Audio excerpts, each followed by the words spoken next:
welcome to Monorants, the only boys rewatch podcast that keeps an eye on Ashley's fashion choices. I'm one of your hosts and jack of all trades, Mono, and with me is my co-host and master of none, Kira. Hello. Today, considering it's Christmas week, we'll be doing absolutely nothing different. So we're going to be looking at Season 2's penultimate episode, Butcher, Baker and Candlestick Maker. Much like the story arc it takes its name from, it gives us a good bit of Butcher backstory. So if you're only just joining us, it's a weird place to start, but this is a full spoiler chat for the comics and the show. Yeah, no, lots of Butcher backstory in this one. Yeah, actually nice to see a bit of that, because we had gotten some in the previous episode with Judy and... The Lenny references. Yeah, two episodes. Explaining who Lenny was and his significance to why Butcher is the way he is. Yeah. So getting to see his mum and dad also explains a lot. Yeah, it does.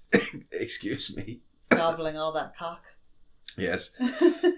It's nice that we get a good bit of Mallory in this episode as well. I liked. Yeah, well, she's she's fully back on board now. Yeah. She has very much thrown her weight behind this, and having Starlight be the one to leak the Compound V to the press has just given her everything she needs to throw the might of the CIA behind their efforts. Yeah. She says that in the episode they've never had Congress on side before. Yeah, and now exactly. they do. Exactly. She's got a chance, so she's willing to throw everything she has at it for that purpose. As we see as the episode wears on. But before we dive too deep into it, we'll go for our usual summary.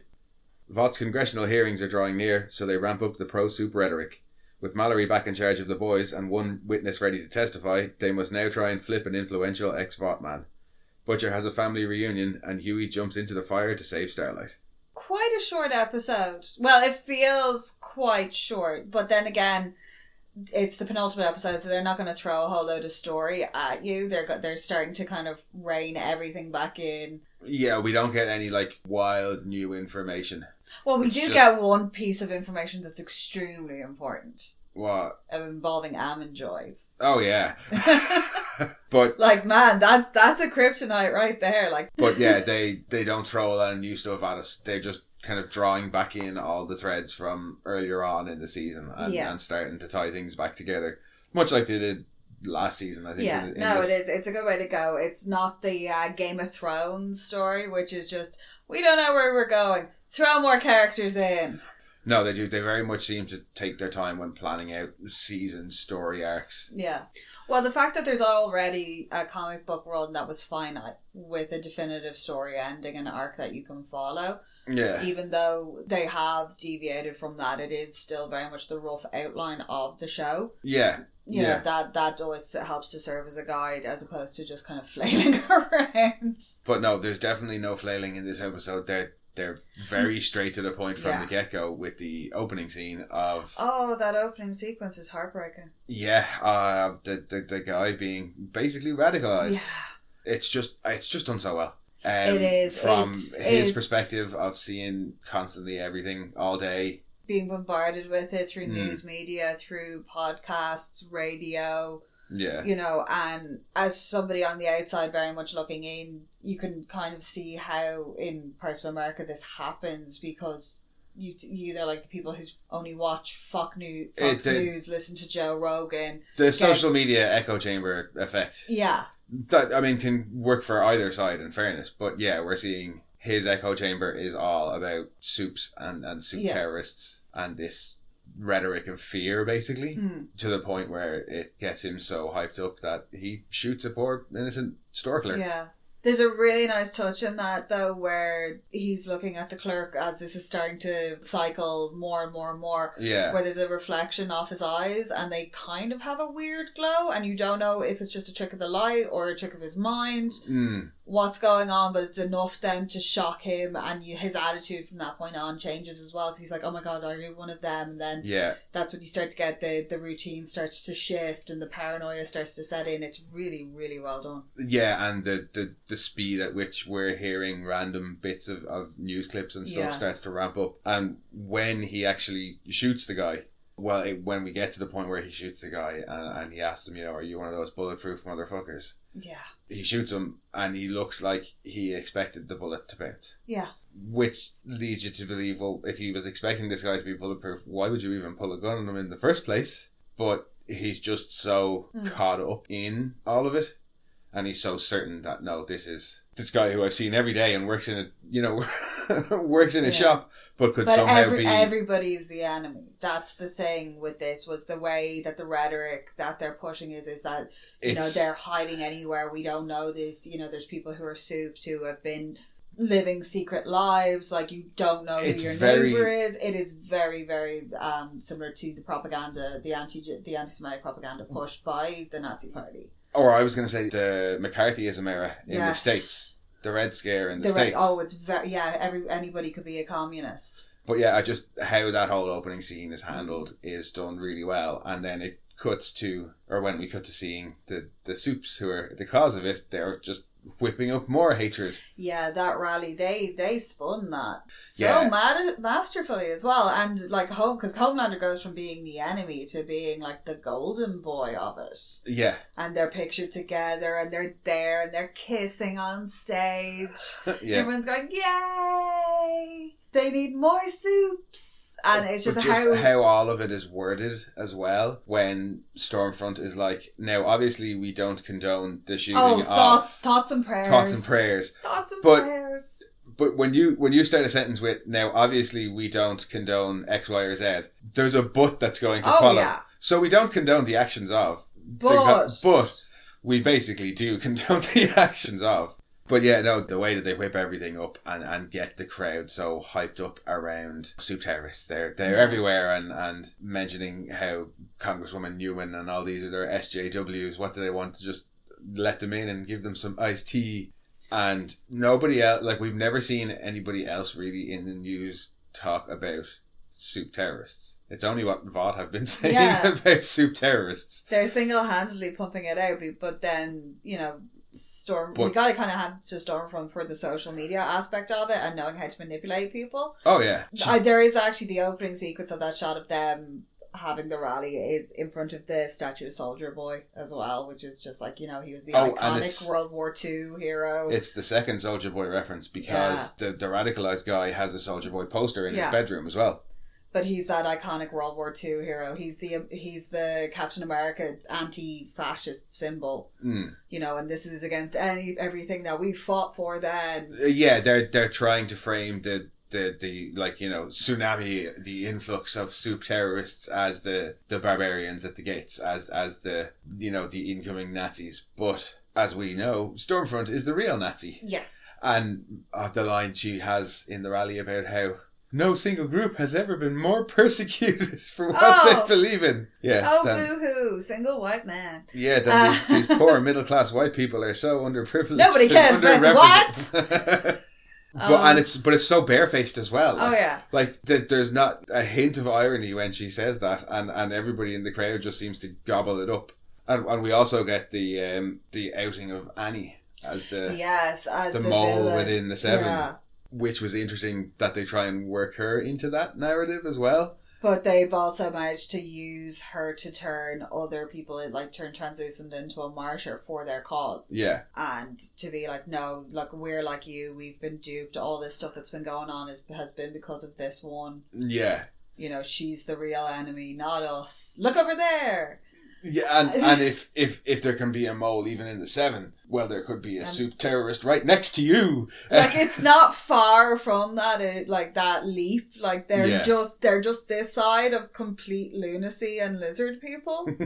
It's a thin line. There's enough truth in there for it to be plausible. Yeah. Because they're not wrong about Annie being a mole. They're actually not, no. He's actually not lying about that. So there's enough, they keep weaving enough truth into this narrative to give it some weight and to make it more plausible. And that's the most dangerous part of it. Yeah, and in the same way that Stormfront is saying, oh, Victoria Nueman doesn't want us to protect you from supervillains. No, Victoria Nueman just wants Vought to be held accountable for their actions with V. Yeah. Well, so it seems. They know that Victoria Nueman is against Vought, so they can just again, slightly twist that narrative to say, oh, this is why she's against Vought. Well, no, it's not, but... We're going to change it to suit us. Yeah. After the rally, and we have Stormfront's... Oh, Stormfront's baby clock goes mad, and she's looking at your again. one holding the little child at the rally, and she's like, oh, my daughter looked like that 80 years ago. Yeah.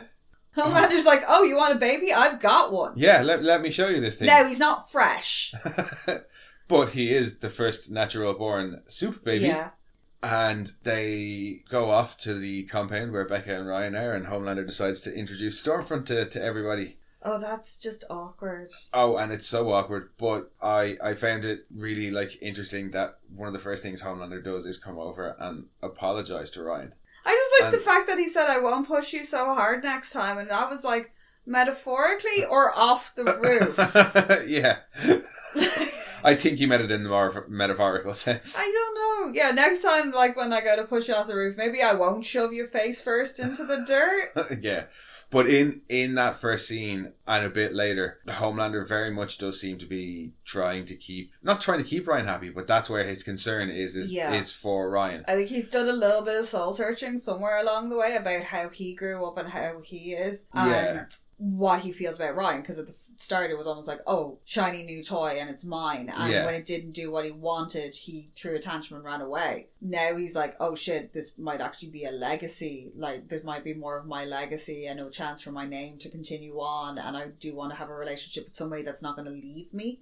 Yeah, I think this is when we see him putting Ryan to bed and stuff like that, there were kind of what seemed like, or as close to tender and genuine moments as you could get from Homelander. And in this scene, when Stormfront starts giving Ryan the little, oh, you're the firstborn soup and you're amazing and you've got all these powers, Homelander says, oh, well, Becca doesn't like to teach him about that. Yeah. We'd seen him scoff at that concept a few episodes ago, but now he actually kind of nearly defends it. Yeah. And I think that's because he realised that the last time that him and Becca really got into it over how to raise Ryan, that was when Ryan pushed him and told him to fuck off. And he doesn't want to risk that happening again. That's why he apologised to him, and that's why it's like he's trying the soft sell at first. Yeah. Just come there, just introduce Stormfront and try and get along. What he had done with everybody else up to that point isn't working as well. There's also that aspect to it, he's learning. Yeah, and he's been following Stormfront's lead. Yeah. And this episode we see, I feel like, not that we see him being pulled away from Stormfront's lead, but he just questions it a little bit, because she seems to want to very much just be like, oh, Ryan, you're a superhero and come with me. Yeah, whereas Homelander's like, you're a wizard, Harry. She's having that, you're going to Hogwarts, come on, let's go. Yeah, whereas Homelander's like, I forced him off the roof, and that nearly caused us the entire relationship, so I'm not going to force him into this. No, we need him on side, we need him to agree. Plus he's had a taste of Ryan's powers. Ryan put him on his ass. Yeah. And he knows if he can get him on side, can mold. It needs to be willing. He can't, he's not going to be able to take Ryan away. No. So he thinks about maybe showing Ryan. Yeah. Because later on in the episode, he has that conversation with Becca out the back. That's kind of the turning point for him. So, Stormfront is very single-minded in her goal. Yeah. She sees a kid, she goes, I want it. Yeah, and I also have to have it. She's Veruca Salt. But also we know she wants an army of pure superheroes. Yeah. And what could be better than a natural born one? Yeah, but she's also baby crazy. And yeah. Told you, baby crazy. Fits her agenda, and she's baby crazy. Yeah. So yeah, she is. She's hard out, trying to be, oh, Ryan, you're going to be fantastic and you're going to be amazing. I think that's the slip for her in this. The start of her downfall is the baby mania. It kind of is. It does consume her.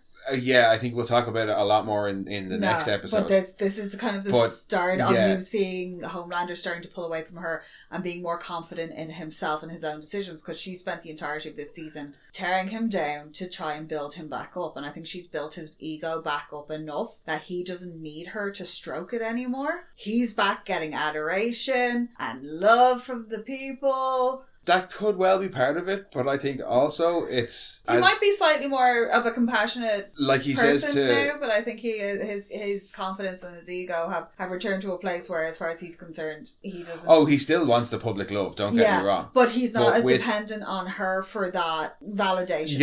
Yeah. But I don't think that's what starts to drive the wedge between them. I think it is how she starts talking to Ryan. Because he is more concerned with keeping Ryan happy and keeping his father-son relationship going and going in the right direction than any of Stormfront's plans. And I think if she pushes it too far, she will end up making him have to choose between Ryan and her. But yeah, he wants to bring Ryan on willingly. Yeah. So he has the conversation with Becca out the back about, well, I can show him. Yeah. And I can show him that he's been lied to, and you're basically doing to him what was done to me, which is keeping him in a cage. It's just a bigger cage. It's a bigger cage, and he has his mother, but it's still a lie. It's still all a lie. Yeah, because he hasn't seen any movies. He doesn't know about can I just say the little Lego stop motion films are so fucking cute. They are, and that's the spark that causes the conversation. Yeah. Because Stormfront's like, are you interested in any of the like things that normal kids are interested in, like video games and other movies? That's cool. And they start talking about Homelander's movies and how they're PG, so he can watch them. And that's when Becca's like, "Can we talk outside, please?" There's a really interesting point in that where Becca turns around from the fridge, and when Homelander starts to talk, he actually deliberately places himself between her and Ryan. Yeah. To block her off when he talks about the films that he's in. Yeah. Because there's also Homelander, Darkest Day, and Homelander, Brightest Night. Yeah. Nice little Green Lantern reference. Yeah. And for dinner, it's a Grave Maeve lasagna that she takes out of the oven. It's a Grave Maeve Pride lasagna. Yeah. And saying that because all the little stop motion films he made are all Becca's favourite films, which is like Dances with Wolves, I've forgotten Blindside, the Blindside, and that they're all her favourite movies, and that's kind of what sparks the whole "don't you do normal things?" And you know your dad's a movie star. Yeah, and in the conversation they have outside, Homelander does seem to kind of back down, and Becca's like, "Please don't separate him from me." Yeah, he needs me. He needs me, and I know what you're saying is true, that we are lying to him, but it's better than having exactly what happened to you. Yeah. And he seems to kind of be like, okay. And then when we cut to them later, Stormfront's obviously gotten in his ear again. Yeah. And said, hey, you know what would be a really good way is make him pissed off at his mom, and he'll want to come with us. So he flies him up and shows him the compound. Yeah, no, I do. Your heart goes out to Becca in that, because as she's coming down the stairs looking for them and they move around, and just the look on Stormfront's face, she's just got this real smug look on her face, and it's like, what have you done? Yeah. He looks more conflicted.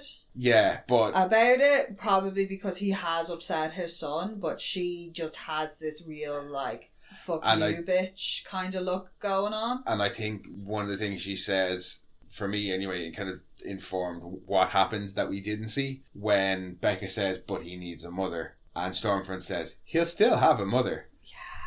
And it's like, oh no, you want to raise him, you're stealing him. Yeah, I think Stormfront said to Homelander, look, if we expose him, if we, show him that he's been lied to, he'll be willing to come with us. And you're only afraid, the only reason you're not taking Ryan away now is because you don't want to take him away from his mother. Yeah. Well, I can be his mother, you can be his father, and we can live together as happy families. And that's how she convinced him. Don't you want to be a family? That's what I reckon happened. Yeah. She did something, or she did something magical with her tongue, who knows? And yeah, Ryan basically is so upset at what he's just been shown that he decides to go off with. Yeah, well, he's what, 8? He's supposed to be. I know he's supposed to be 8. He looks older, but he looks like he's 10 or 12. And can I just say that haircut, that child's haircut bothers the shit out of me. I don't know what it is. It looks like Lego Man hair.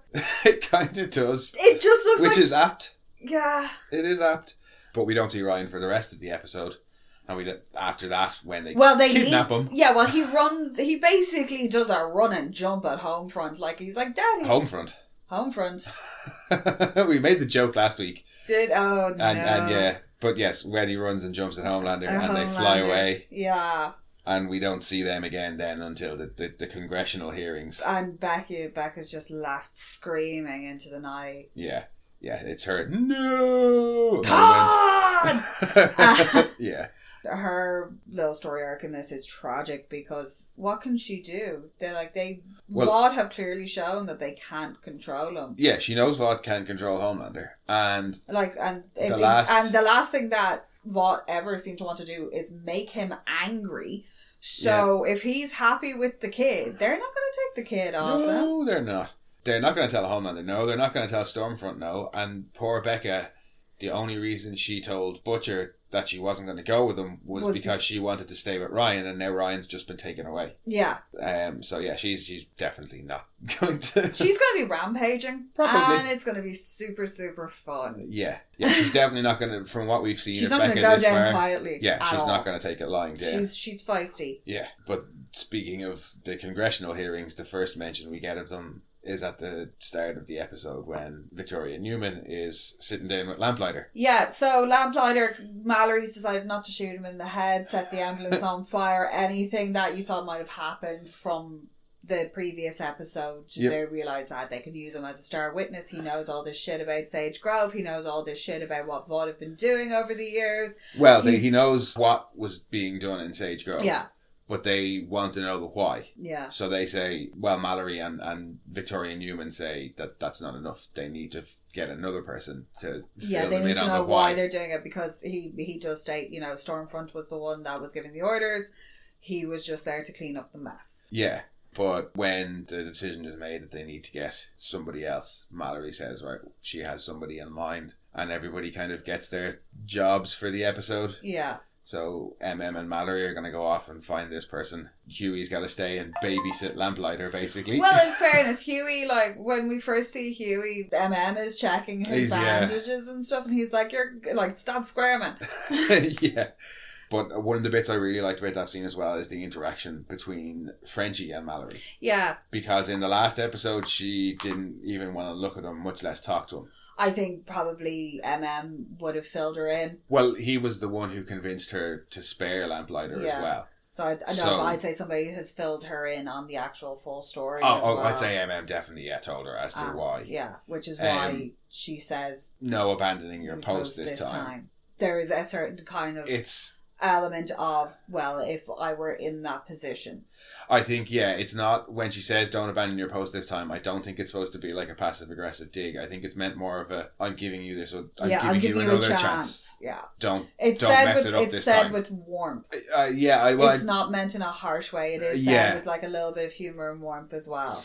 Yeah, well, it's kind of we're not over it yet, but I'm giving you a chance. Yeah. And his response of oui madame is as heavily laden with meaning as her previous statement was.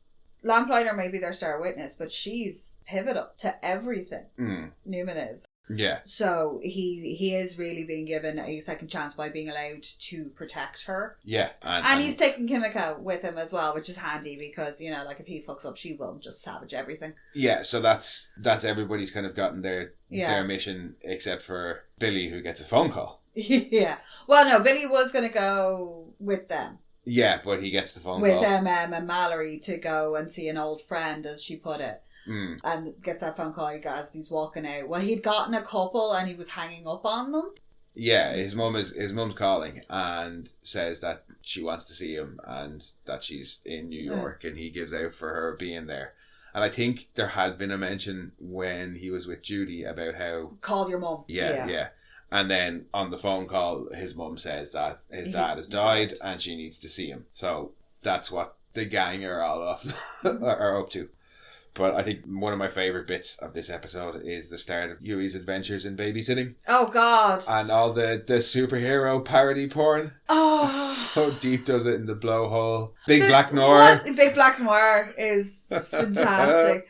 Homebanger. I'm sorry. Oh, Homebanger, yeah. You little snowflake cook. You're always just crying in the corner. Oh. But it's not the okay, whatever about the superhero parody porn. It was like, dude, why are you watching this the way some people just watch slasher films? You're like, yeah, come on, what one do you want to watch next? It's like, dude, it's porn. But yeah, Hughie's lying about how you can't watch it while the sun's out. Yeah, you're making baby Jesus cry. And they both open up to each other a little bit using porn analogies. Lamplighter refers to himself as the cook in the porn because he's not doing any superhero stuff anymore. And then, Hughie says that he's actually not that he's the cook. That he's the cook because, he thought he had found, kind of purpose for his life and he wasn't going to end up like his dad. And now he just doesn't know what to do. And he says, I'm the cook. And Lamplighter's response is, no, you're worse than the cook. You're the cook fluffer. But so they're watching their porn. That whole exchange is hilarious because Hughie is just clearly, he's so uncomfortable, but he's got to keep this guy happy. Yeah. And Lamplighter's clearly volatile. Yeah. Like he's... Oh, yeah. Yeah. Like talking about how he used to be a prodigy. Yeah. He was going to do things. I could have been a contender. He burnt his house down when he was 4 and his dad was so proud. Yeah, he basically gives it that I could have been a contender. I could have been somebody. Yeah. Speech. He doesn't do it as well as Marlon, though. No. We get a really nice Jack from Jupiter Easter egg as well in that one of the porns. Can we not refer to it like that? Easter egg. Because there's at least 8 guys. But that in the comics, that's Jack from Jupiter's thing. I know. And that hole where he's on all fours looking over the shoulder is... Oh, it's straight from the comics. It's straight from Herogasm? Well, no, it's... Is it not Herogasm? No, what that is, and this is a big enough spoiler for the comics if you haven't read them, towards the end, Jack basically gets sacrificed and a whole load of stuff gets leaked about him online. Oh, and that's one of the photos or the video or something. Yeah, it's that video is what gets released about Jack. But it's that exact video. So another nice little Easter egg. Yeah.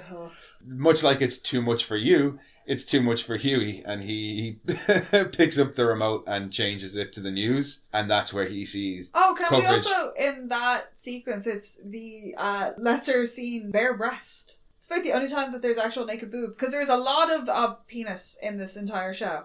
There was a lot of penis in that scene with Jack from Jupiter. I know, but as well. That's the thing that made it stand out, though, was in the homebanger sequence, it was like, hey, boobie. There actually was some boob, was there? Yeah, but it's like, I think it's like the only time you ever see it in the show. There's a lot of full frontal male nudity. Yeah, and that's like, and it's not even like full on with the girl, it's like side boob, so it's, it was just a really, really weird juxtaposition.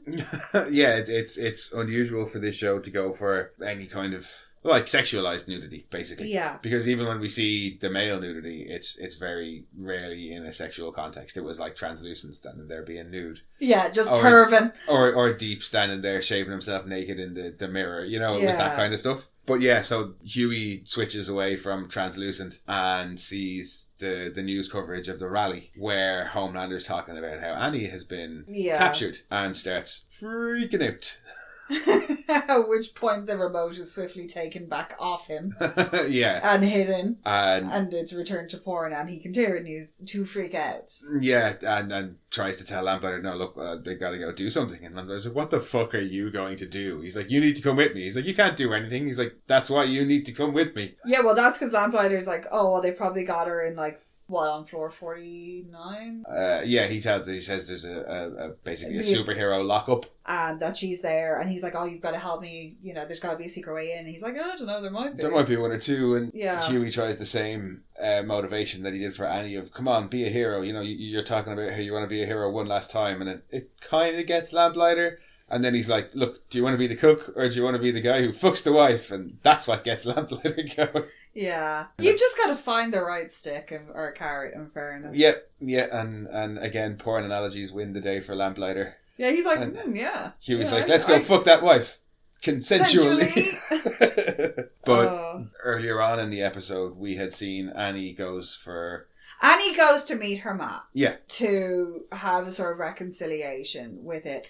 Up until this point, she is, she's cut out her tracking chip. She's gone AWOL from the 7. Yeah. They, I think at this point, have figured out that it's her that is leaking all this information. I'd say when she went AWOL in the last episode and went off to Sage Grove, they didn't know where she was gone.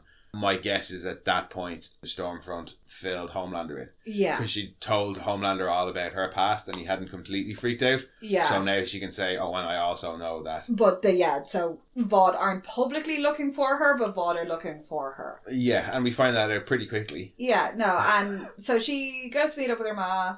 Her mother, God help her, just wants to reconcile with her daughter, and she's like, "Oh, we're going to go away for a few days, and this, that, and the other." She does, and she doesn't mean to do any harm, but she goes, "Oh, I cleared it all with your work," and Annie's like, "What?"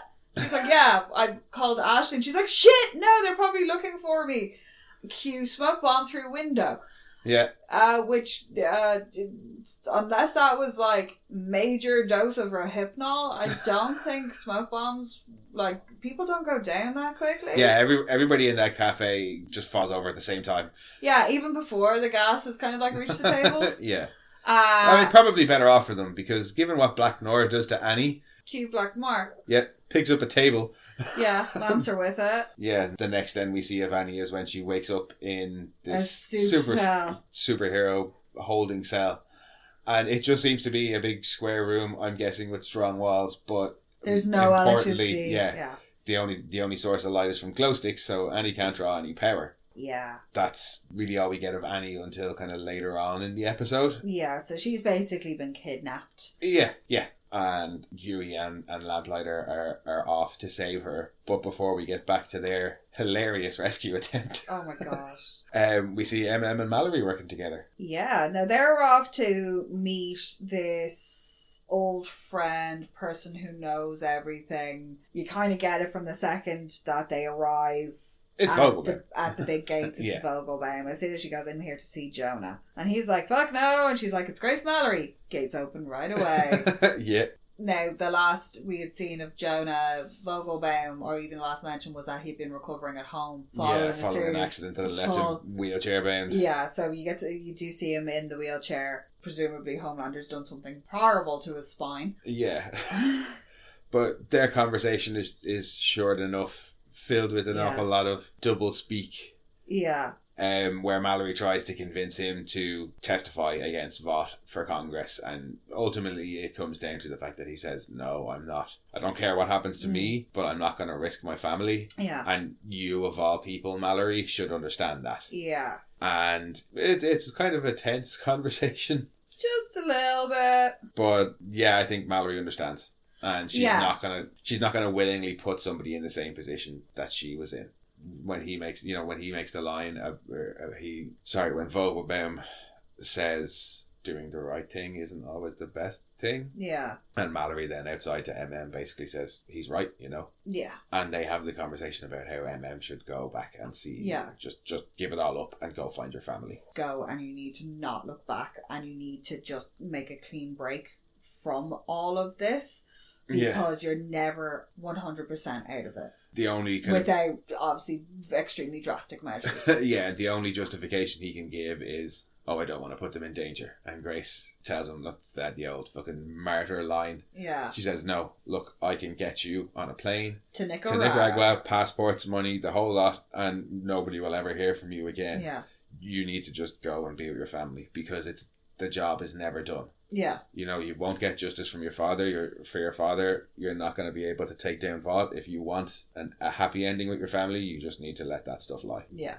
I don't know if he can. No. I don't know if he can. I think it's the drive and watching his father fight this every single day, and he says it. He's like, he can't stop, and he doesn't want to pass it on to his daughter. He's referred to it as a disease. Yeah. So yeah, I don't know if he's going to be able to. No, I don't. And I don't want him to, because he needs to see some sort of conclusion to this. Yeah, and I think at this point as well, he probably thinks it's really close. Yeah. If there's actual congressional hearings about what Vought have done wrong. Yeah, like the end is in sight. They have Lamplighter. Yeah, even if they can't get Vogelbaum, it might be just enough to take them down. Yeah. But yeah, he definitely looks like he's kind of considering what's been put to him. Yeah. And then we also see what Frenchie and the female are up to. We see them off on their kind of reconnaissance. Yeah, no, it's really sweet. There's not a lot of them this episode, but what you get is so sweet. Yeah, because across the last few episodes, we've seen them go from... They've more of an understanding of each other now. from like a really rough patch Yeah. To sort of having a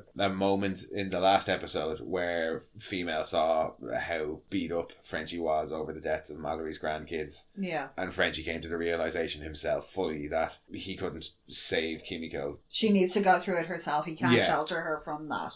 They both know where the other one stands as well. Yeah. So there's more definition in their relationship. You know, because he wanted to save her, he can't save her, and he's come to terms with that.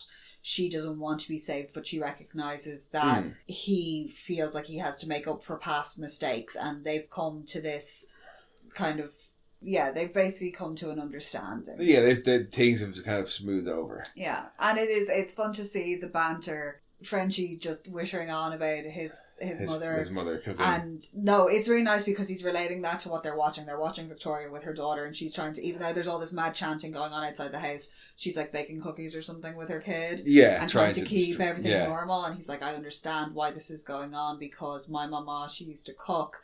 And you get this lovely story about his mother trying to shelter him from his dad's madness. And asking Kimiko then if her mother cooked, and that the lovely quote about you die twice when you actually die, and then the last time somebody says your name and he goes, I want to hear about your family, I want to keep the memory alive. Yeah, if you'd like to tell me. And she picks up a gun. He's like, okay, point taken. And she's like, no. Bangs the box and is like, look at the gun. Now look at what I'm doing. And she motions.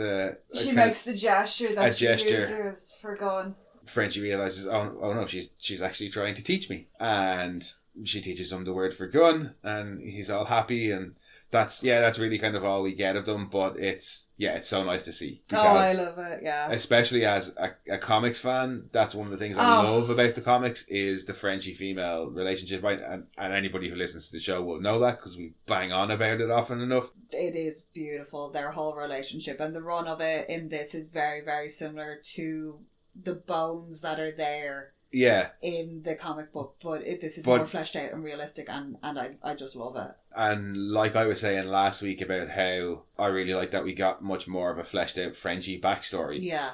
The show has also given us a much more fleshed out female origin story. The comic origins for Frenchie and the female are hilarious. Yeah. But their origins are basically absolutely crazy stuff happens to them, and then they just get recruited by the boys.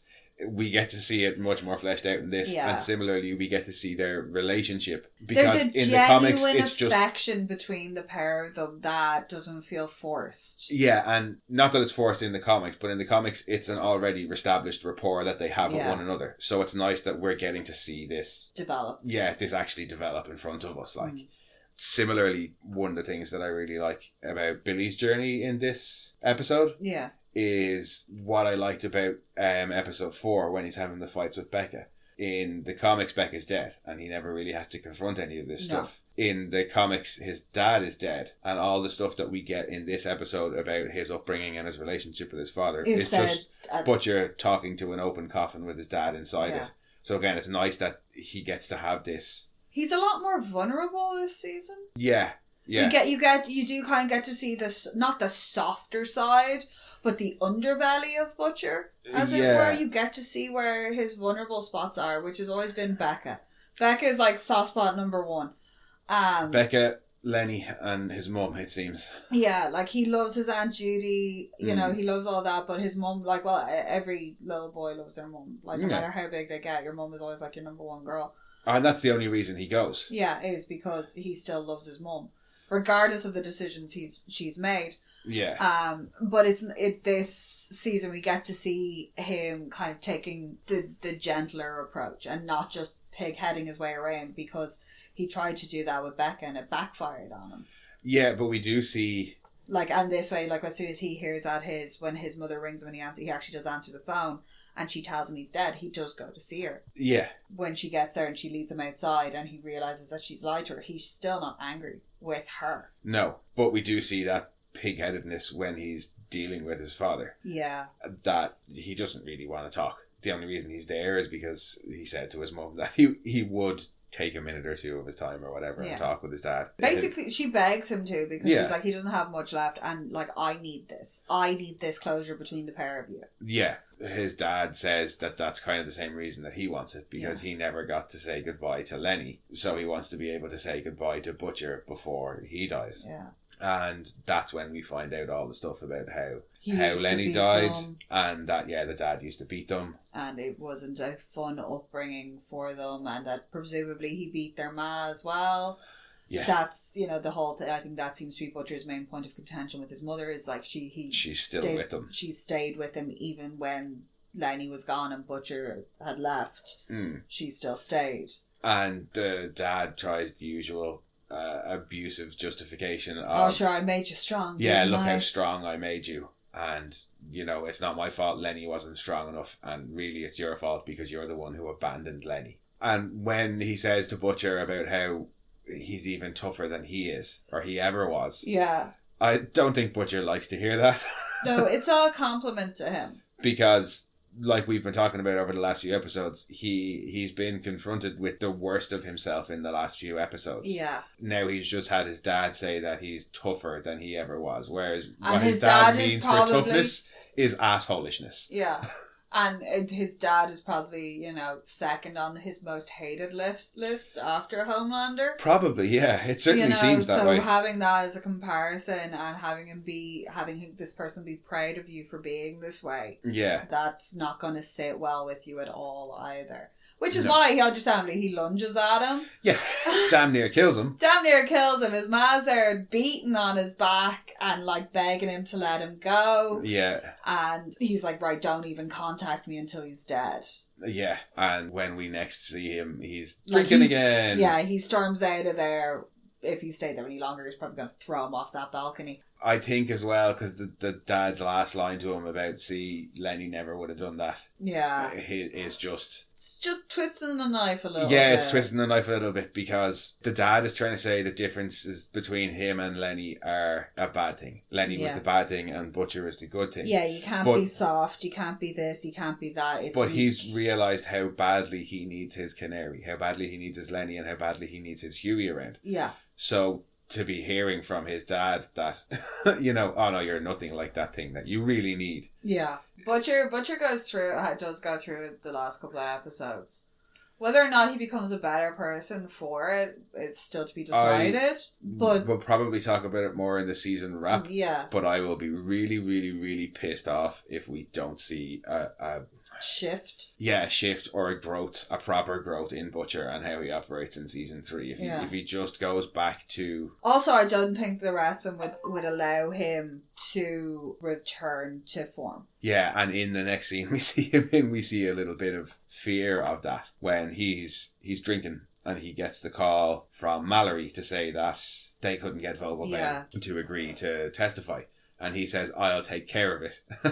There's a look on Mallory's face of, I don't like the sound of that. Yeah. Like, what do you mean, take care of it? And we find out exactly what he means by take care of it, which is... He rocks up to Vogelbaum's house. He rocks up to Vogelbaum's house, tells the person on the intercom, I know he's had some visitors, but he's got one fucking more and you better let me in right now. Yeah. Drives across the grass. I love that, yeah. Straight across the lawn. Doesn't give a shit. Marches into the house. Doesn't even give Vogelbaum a chance to apologise because he pushes the chair across the street. He just goes full at it, full bore, but he's come off like this is somebody he can unleash on. Yeah, I think he's... Like, in a weird way, it was almost like the perfect set of circumstances for him. Oh, yeah. Because he was going to get drunk and get the shit kicked out of him in a club. Again, now he can go and just threaten this guy and hope that he just doesn't cooperate. It's a win-win for him. If he goes there and Vogelbaum cooperates, he gets the best possible witness they could ever have for taking down Vought. If Vogelbaum doesn't cooperate, he gets to kill his whole family. He gets to go on a violent rampage, and that threat is just... it's something else. Yeah. Threatening to kill basically his entire family. He's gonna end his bloodline. He is going fucking full on. I will end your bloodline. Yeah, even to the way he says, and the little kiddies too. Yeah. And when he asks Vogelbaum to tell him about Homelander, I almost took it as it was like, given what Vogelbaum says to him, it's like he's going to use that as justification. Yeah. So he asks Vogelbaum to tell him about Homelander, and he tells him about how when he was 5 or 6, he was actually a sweet little kid, and he liked stories about like Davy Crockett and Teddy Roosevelt. And Vogelbaum basically implies that he was too sweet, and I needed this kid to be super savior of the world. But he's like, yeah, so I went to work on him. And I'm assuming that I went to work on him is all the shit that went wrong in Homelander's upbringing. When Butcher hears that, he's like, all right, so you're the reason that Homelander is as fucked up as he is. Grant, I have no problem threatening you and threatening your whole family. Well, they clearly didn't view him as a child who was an experiment.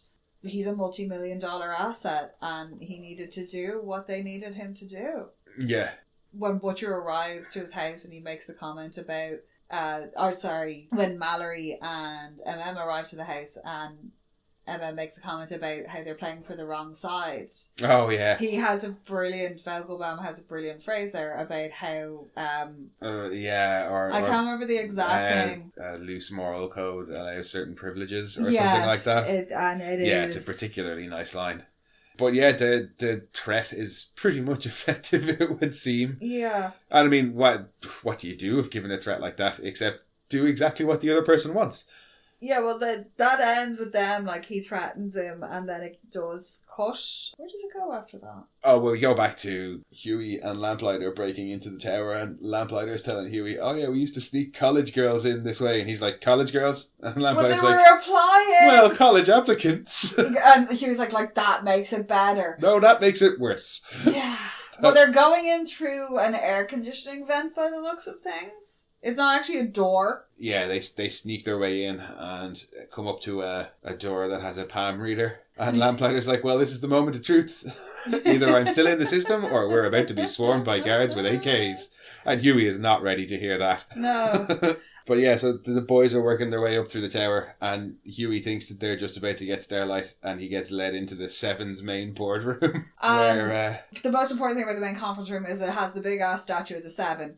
And this is when Lamplighter learns the heartbreaking news that his statue has been replaced. Yeah, and they've moved his statue. That's the final straw for him. He wanted to do it in front of his statue. Yeah, and like Frenchie was saying about the death when nobody speaks your name for the last time, that I think that's how he's viewing this.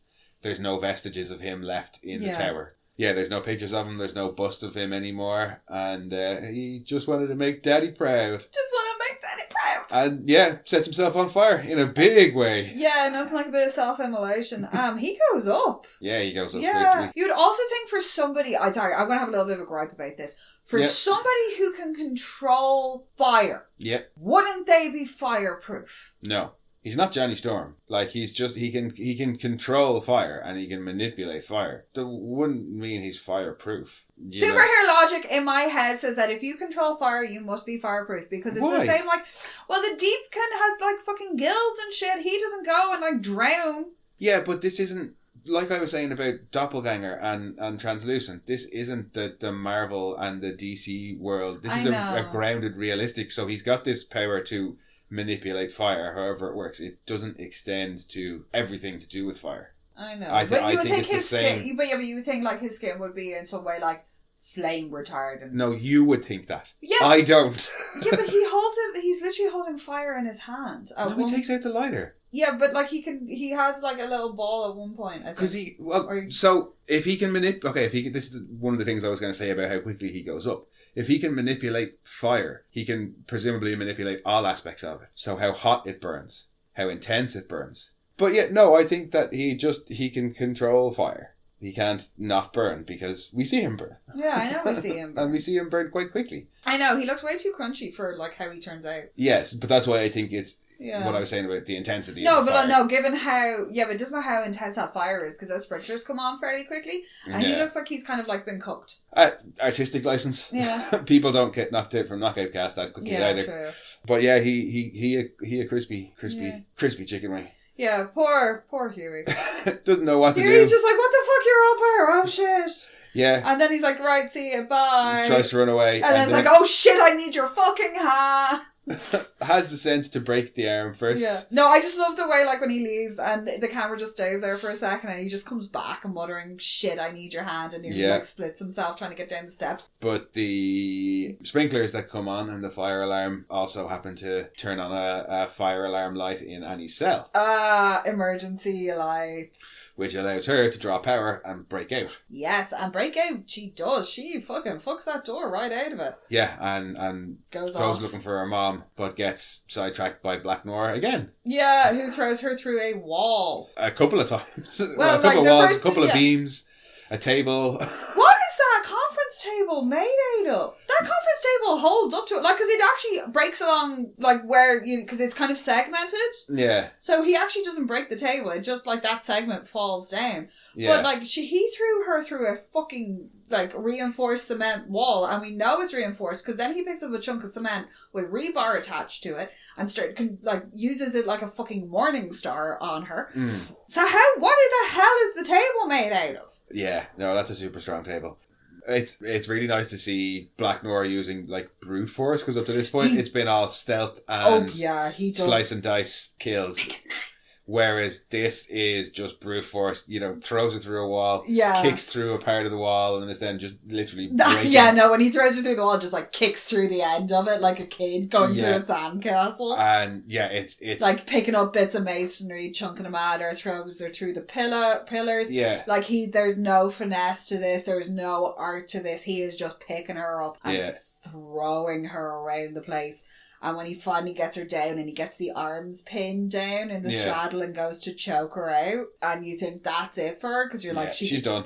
Like, because he does have her in a very successful pin. And as strong as he is, he's not as strong as Maeve. No, apparently Maeve has been holding back on us. Well, Well, you never really get to see a chance, except for the very first introduction of Maeve. Yeah. Where she goes through the security van with, like, no issues, engine block, whole shebang. Yeah. You don't really get any sort of scale of how powerful she is. Because she's the only one you don't really see doing anything. She doesn't use her powers that often. Like, off the top of my head, all I can think of is that scene that you just talked about, when the Homelander fires the guns at her. Yeah. Off the shooter in, like, the third episode.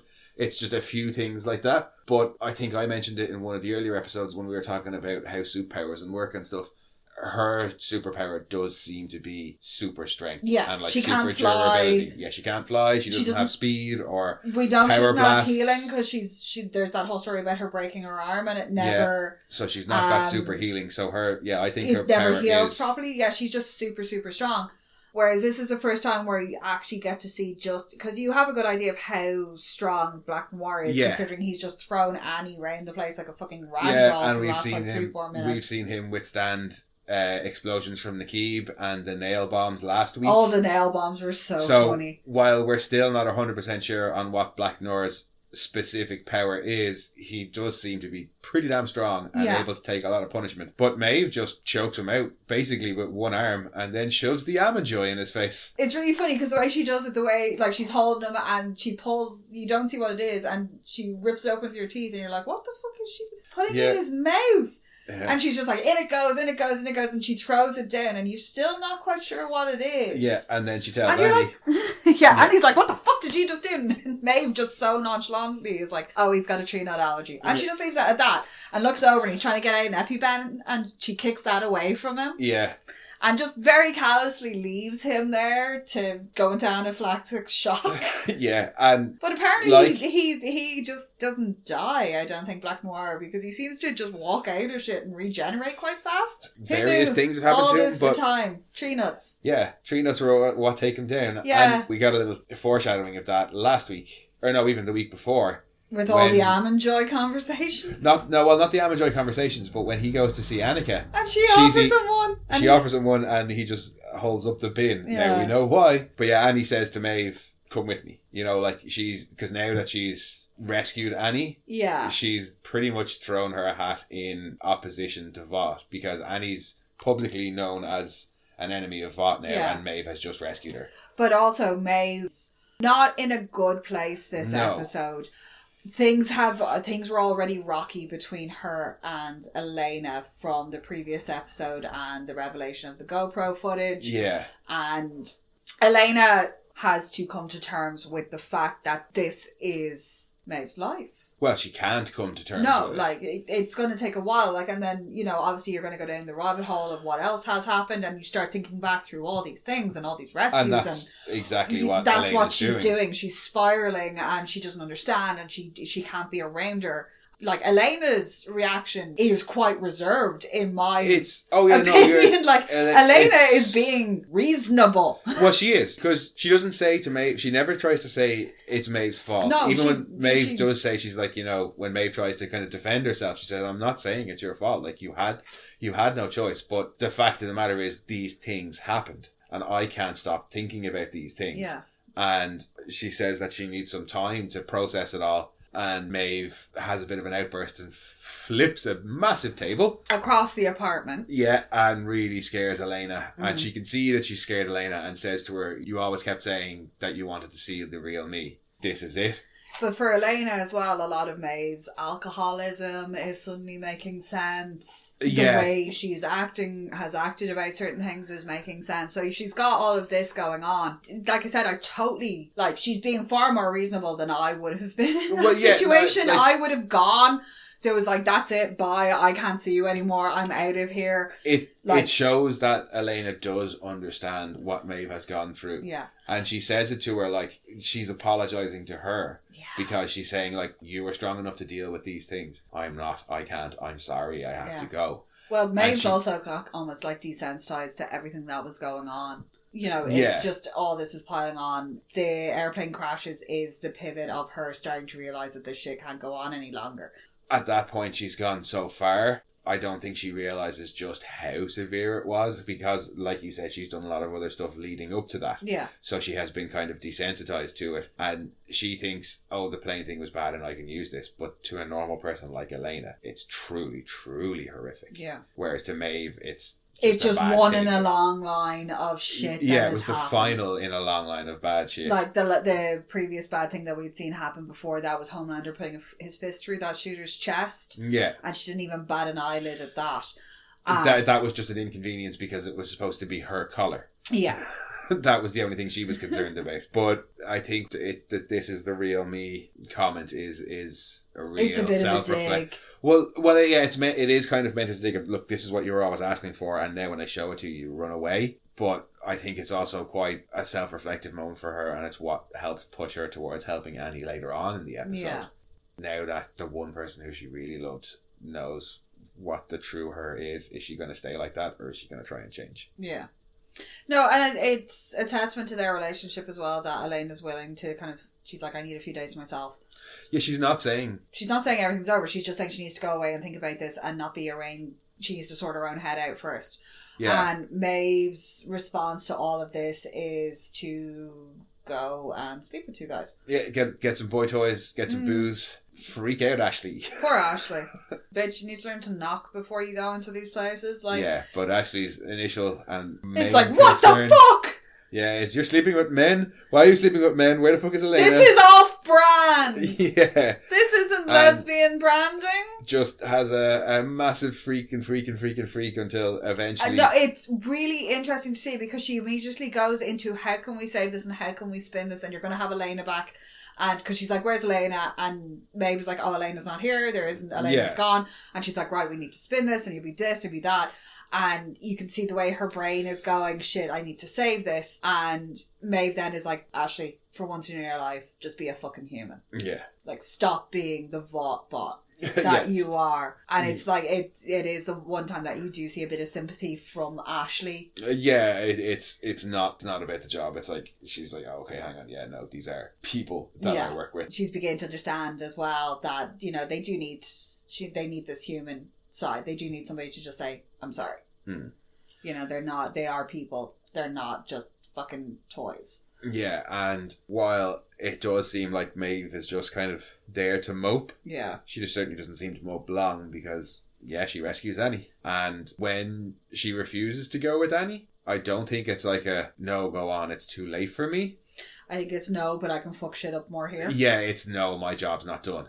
Her whole storyline this season is quite sad. You do really, really feel for her this whole season. Like, she is going through it. Oh, yeah, no, and I really enjoyed the amount of Maeve content that we get this season. Because Maeve in the comic books is very one-dimensional. And it's nice to see... Part of it is... Garth Ennis can't write female characters. Well, I love him, like, and I'm not saying that true. as a negative, but he can't. Like, if you look at Tulip in Preacher, she's terrible. But that's kind of the thing. One of the reasons I really like seeing Maeve in this is because she's an Irish actress, and I'm always happy to see Irish actresses get more work. But no, because in the comics she's supposed to be kind of Irish or of Irish descent. Well, considering they use the DB spelling of her name as well. And she doesn't have a huge role. She has an important part to play, but she doesn't have a huge role. No. Whereas the Irish character in Preacher is a huge part of the comics, and it's just that little bit of national pride. So I'm delighted to see Dominique McElligott and Maeve get a much bigger part in season 2. I'm just delighted to see Dominique McElligott because last time I'd seen her was in The Guard, and she's brilliant in that. Well, she's in that Hell on Wheels as well. Yeah. But yeah, so Annie then leaves Maeve behind and runs into Hughie. Yeah, well, she's just trying to get out of there. Yeah, well, she's trying to find her mom. Well, does she know that Vought? Well, so I suppose I think she does, because when she breaks out of the cell, she's like, Mom! But Hughie has already found Mom. Yeah, with the hand. Yeah, Donna's question is, aren't you that sweaty young man from Believe? Is that a human hand? These are not the times for these questions. Yes, I am that sweaty young man. This hand has gotten This is away. a hand, but yeah, I'm rescuing you. Let's go. And they run into Annie in the corridor, and her and her mom have a little like emotional reunion because at the end of the day, it's still her mom. Yeah. And they have a lovely little, Annie and Hughie have a little kind of unspoken but very nice moment. Yeah. Yeah, where she asks, what the hell are you doing here? And he just kind of says, well, isn't it obvious? I came here to rescue you. Little grins, and it's like, well, I couldn't leave you here. But again, it's that same thing from that Frenchie NMM had. It's a little ineffective Hughie came to rescue me. Like, that's such a cute... Never has somebody given up their life for something so futile. But even more so this time, because last time he was just breaking into some rando warehouse to save some of his friends. This time he was going into Vought This time, he was going in to rescue Annie from right out under the Seven's noses. So, Hughie got a big set on him now. Yeah. But yeah, they all then return to Mallory's... Well, they're trying to work out how to get out of there, and Hughie's just like, well, I have an idea, and is like, I have this hand. Yeah. No, I'm not an escape artist, but I have this hand. Yeah, I'm not a marriage counsellor, but I've got this whip. Yeah. Presumably they then use the secure elevator, go out the way that they got in. Yeah. But end of the day, they get out safely. They get back to Mallory's place, where MM is freaking out at Hughie for letting Lamplighter get torched. Yeah. And he's like, it's not like I knew he was going to kill himself. Yeah. And yeah, they have their kind of like, well, what's the plan? Oh, well, Lamplighter's been torched, but Billy managed to come through for us. And, with this, and it's all has going got ahead. So yeah, they head off to the Congress. Well, some of them head off to the congressional hearings, and some of them head back to the Haitian Mallory basements. goes to the congressional hearings with Nueman. Yeah. The rest of them return to the Haitian Kings to watch it. So you've got Starlight and her ma sitting on the sofa, and the female sits down in front of her, and her ma's just like, oh my god. Yeah, there's like they've taken this lovely, sweet, God-fearing woman into this like full-on den of iniquity. Yeah, and when Butcher like with all of Frenchie's like fucking Haitian gun-running mates. Like, yeah, and Butcher sees Homelander on the town, and he's like, "Gotcha, you cunt!" And she's just so horrified.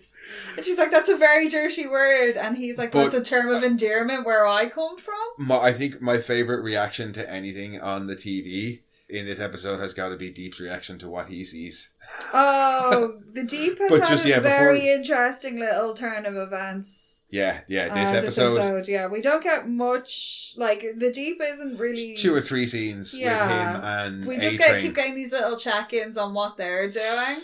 I think the interesting part about this is all the stuff based around Eagle the Archer. Yes. When you see Deep for the first time in this episode, they're at some like big party. He's got stupid oversized fucking sunglasses on. Him and the missus are taking photos in like a photo booth. Yeah. And it's all very sweet and A-Train cuddly. shows up with a present. A-Train shows up with the president, it turns out that it's the founder's birthday, or the current leaders. Yeah, well, they said they turn around to him. I've forgotten his name entirely. Alistair Adana. Thank you. They turn around to him and he's like, oh, happy birthday, yada, yada, yada. And that's, I think, when he turns around and says, what do you guys think of Eagle the Archer? Yeah. And the Deep is like, oh, he's great. He was there for me. At my darkest time, he's my bro. Yeah. And he's like, nope, he's dead to us. Yeah, he's a toxic personality, bad for the church, and nobody from the church is to have any contact with him. But Deep is like, oh, well, now that you mention it, yeah, he did seem pretty toxic. Yeah. And at first, it's just like the Deep's response is just like, I'm not sure how to go with this, so I'm just going to say what the guy who's in charge says. A-Train is just like, what? A-Train's like, whoa, really? I'm not saying fucking anything. You're going to do him like that? Yeah. And then later on, when they're watching the report about Eagle the Archer, and what they've actually done to him. And he had some small, he had some small disagreement with the church. So they were like, nah, you're out. And released footage. The church told him that he couldn't see his mother anymore. And he was like, there's no way in hell I'm not going to see my ma, because she's my ma.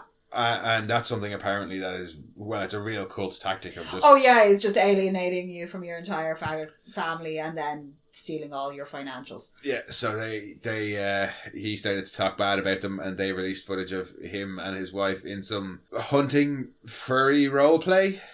Basically, it was the video is him and his romantic partner, who was dressed like a deer, who he hunts and mates. And I basically have that 3-second shot from The Shining stuck in my head from that, with the butler and the dog. Yeah. And I'm like, hey, look, you know what? There's weirder shit going on. If you that's what tickles your fancy. Two consenting adults. Yeah. Who cares? Yeah, in the privacy of their own home. And yeah, probably not recorded by them, but recorded by the church to... Oh God, yeah, the church has surveillance on them. And then you've got Carol, who happens to be the spokeswoman of the church, giving a statement about how he basically...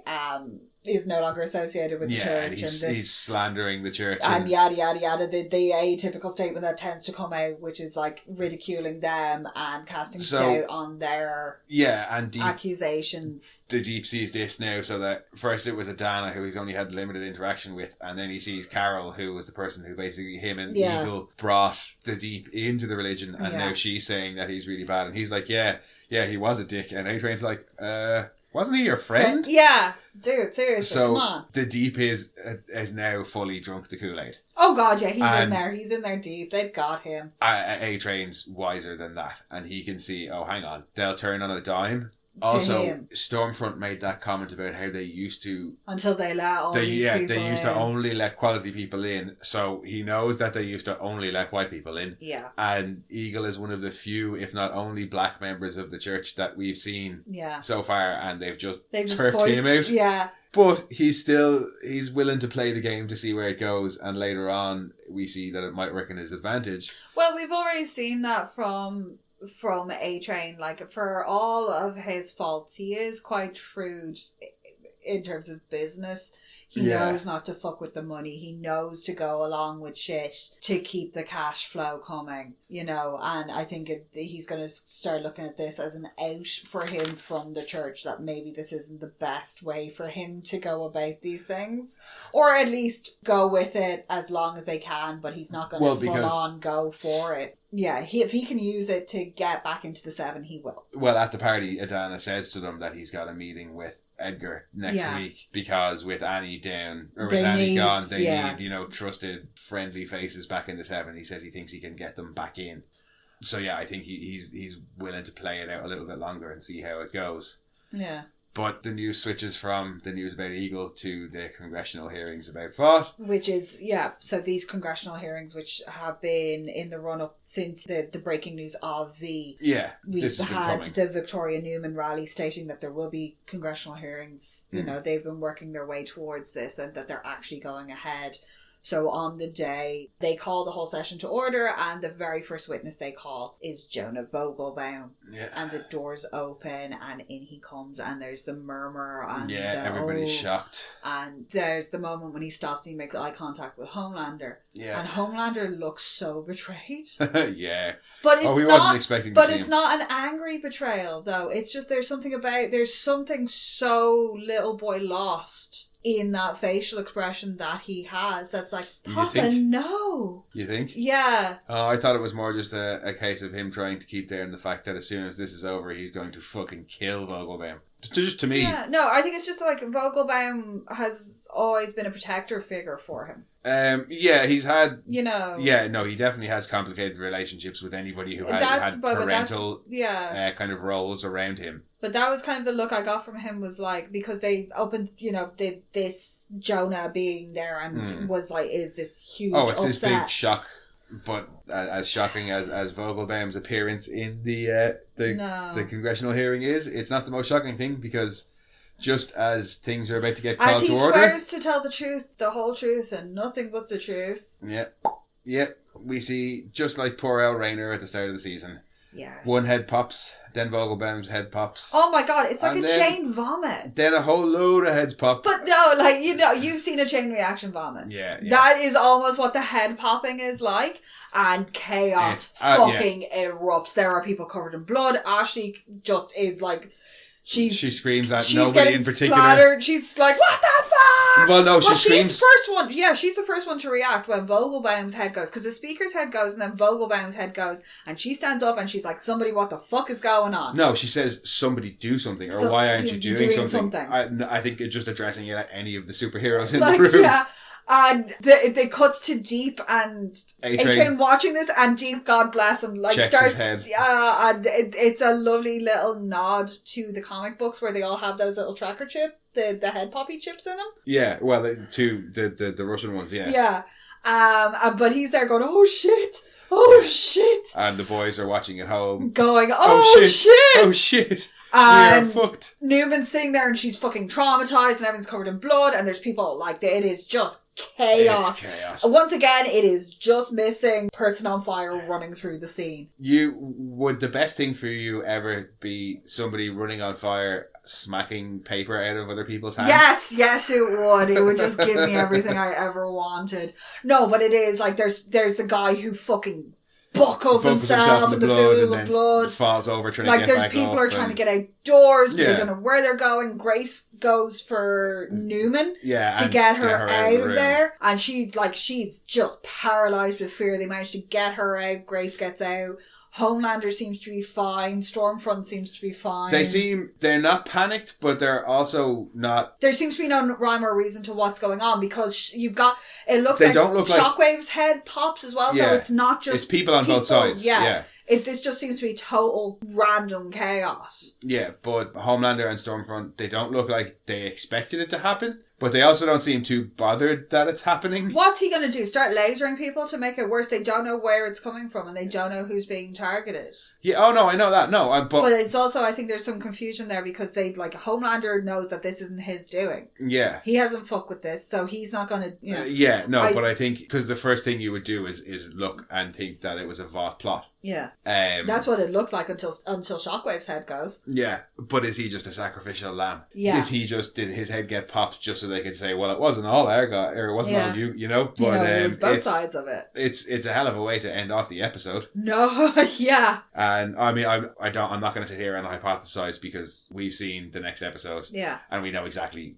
who's popping heads and what. So, but it is. The first time we watched it was like, what the chaotic. Fuck? Was it Vought? Was it your one Cindy who broke out of Sage Grove? We didn't have a clue. Well, no, I think we were like, it can't be Cindy because Thingy's head blew up before there was even any mention of Sage Grove. Yeah, and Cindy exploded whole people, not just the head. Is this some random one that they have that we don't know about? Is this really Black Noir's special talent? But then, no, Black Noir's dying on a floor somewhere.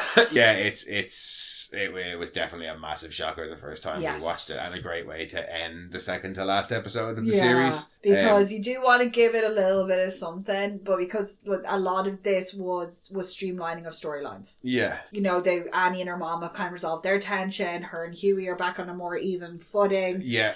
the boys are working more harmoniously together. Frenchie and Frenchie's female. resolved a lot of the issues that he had with both Mallory and the female. Yeah. You know, a lot of stuff is like they're starting to all get their groove. Yeah. Whereas they'd very much started the season in very different places. Yeah, and even on the superhero side, A-Train and Deep are trying to worm their way back in. Yeah, well, they're nearly back into the Seven. Maeve, who started out her arc of getting back together with Relena, has now ended not so good for her. But she's also leaving. a lot more clear on her path through this. But she knows where she's going and she's no longer aligned with Homelander. Yeah, a lot gets tied up and solidified in this episode. There's a lot of I think it's more clarification of everybody's position. But still, plenty of the gore that we love, plenty of the humour that we love. Yeah, an unfortunate demise to Lamplighter. I would have liked to have seen more of him because Sean Ashmore was just amazing, he was really as him. Just a very fun, messy character, and it was fun to see a character, what had happened to ex-members of the Seven. Yeah. Given in the comic books, Lamplighter is unfortunately dead, but one of the properties of V is that he's be brought back as a sort of zombie. Shit, we might get a V zombie Lamplighter. Because they have his corpse at the They do have his corpse. He's kind of Krispy Kremed. They have his corpse. They are testing with V, so we might... They do come back. In the comic books, they have them back as like this kind of... Oh, we talked about it in one of the previous episodes. And that Lamplighter's fate. So it was nice to actually see a living, breathing Lamplighter who, while jaded and fucked up, was still very, very entertaining. Yeah, and it's, again, with like Billy's dad, in the comics, a lot of things that happened in the past, or a lot of the characters... Are happening in the present in this. Yeah, a lot of the characters who were involved in the past are dead when we're in the story of the boys in the comics, but in this, they're from the past, but they're getting brought back in the same way Mallory does, and Vought did, and Lamplighter did. But yeah, it would have been fun to have some more Lamplighter. Yeah. But I'm not as pissed off at his passing as I was at Raynor's passing. No, I really enjoyed Raynor. Can see why... I would have loved to have had more Raynor. Yeah, I can see why they didn't keep Lamplighter around for too long, because he was already going against Vought. They already have Annie. They don't want to have a bunch of soups on the boys' side. Yeah. But Raynor, no, she didn't have to go then. No she didn't. I just want to listen to her talk some more. Yeah, yes. Before we talk anymore, we should probably draw things to a close. Yes. So we will be back next week to talk the very last episode of season 2 of The Boys. That'll be a long one. We probably... We'll try and keep it not crazy, but we'll see how it goes. Yeah. We'll do our best. But in the meantime, guys, you can go back and listen to our previous episodes if you haven't already, or if you're just stuck for something to do. You can drop us an email at monorantspodcast@gmail.com or follow us on Twitter at rantsmono. Otherwise, we will see you guys next week. Bye-bye. We are Science Fiction Remnant. This is the Funny Science Fiction Podcast. We are the Caribbean Science Fiction Network. We are Monorants. We are One Accord Level 2 Podcast. This is Sci-Fi.